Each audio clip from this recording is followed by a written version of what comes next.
Did you ever run out of food on the patrols? No, we were always well equipped. We took out a month's supply if we went out. Well, not a month's supply, but we were going for a fortnight. We would take a fortnight's supply, and then we would know within a few days of the end of that fortnight that we would need an airdrop. So then, to do an airdrop, you have to clear the jungle. You have to chop down quite a lot of trees and make it a nice open space so that the I think it was the Hermes they used to come over with knew exactly where we were. The biggest drawback with that is that you exposed your position to the communists, the terrorists. So as soon as the airdrop took place, you had to move very quickly, as far away as possible from that area. Most of the time in the jungle was very quiet. Everything was done in hand signals, whispers, and even with the radio, it was all in whispers. Sometimes that caused patrols to get lost. They would go past you within yards and wouldn't know when they were coming back off their fan patrols. They would come past, and I was on one patrol where a section did get lost for 2.5 days. But luckily we managed to find them with the help of the Oster aircraft. But basically that was because base camp was so quiet, and the foliage is so dense that you can walk within 2 yards and not know you were there. What about the wildlife and disease? Was that a problem at all? The most problem we had was with a skin complaint called tinea, which, looking back, I think was a little bit like ringworm. It came up in round blotches and usually within the groins. But you would, when I got it once, it was slightly on the forehead, on the backs of my legs, and yes, and in the groin area as well.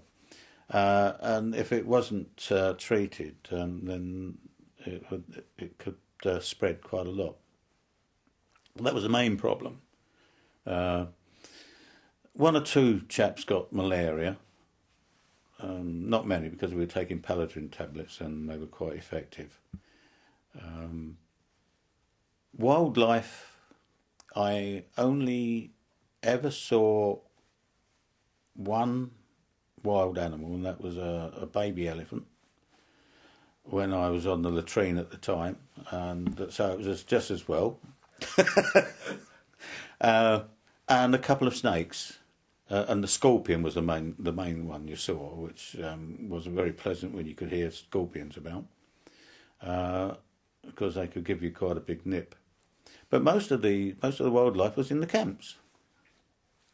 We'd often have a snake come out. You'd be laying on, because you'd have in camp from 2 till 4 would be compulsory rest, and you'd be laying on your bed, and you would quite often have a small snake, come out from under your pillow. Harmless things, but it was mainly in the camps that you saw anything. I can't say I saw a lot in the jungle. I couldn't tell you what we had. The only thing I can remember about our ration packs was one that the milk chocolate was absolutely like white powder. And the other thing was that we had a self-heating tin that came out as a trial, and it was like soup, and you would light a fuse in the middle and it would go down and it would actually heat the soup up.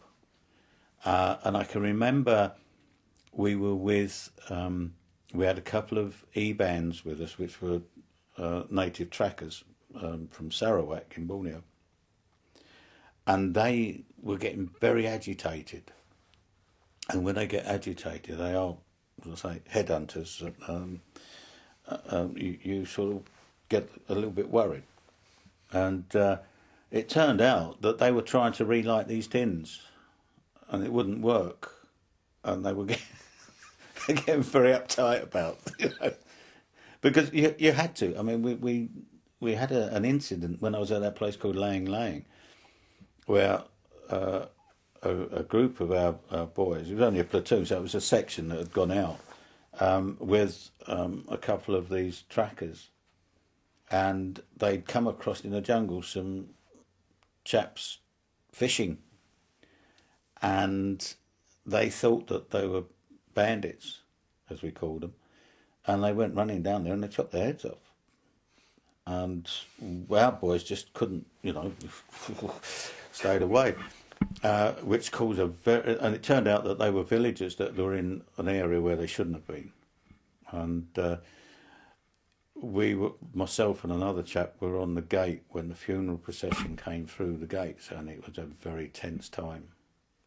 We'd gone from being welcome in that village to being hated overnight.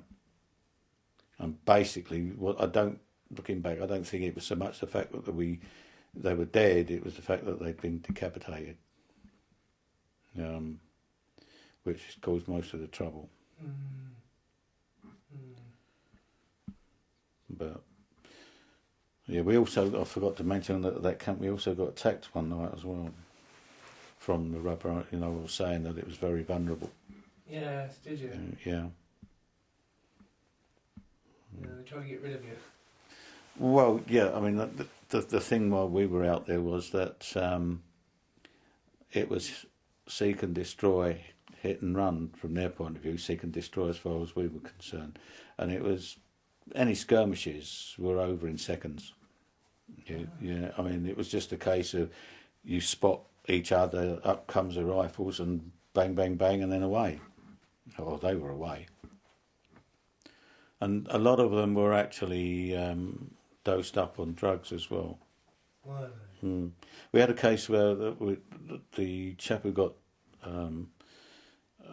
wounded in D Company, he'd actually got it in the arm, but then there was 2 or 3 bandits. He killed one, and the others had gone on and got into the jungle, but they put a burst of Bren after him, and whatever, everybody was shooting after him.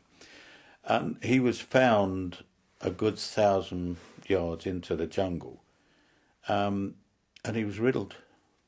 And they reckon it was only the drugs he was on that just kept him running.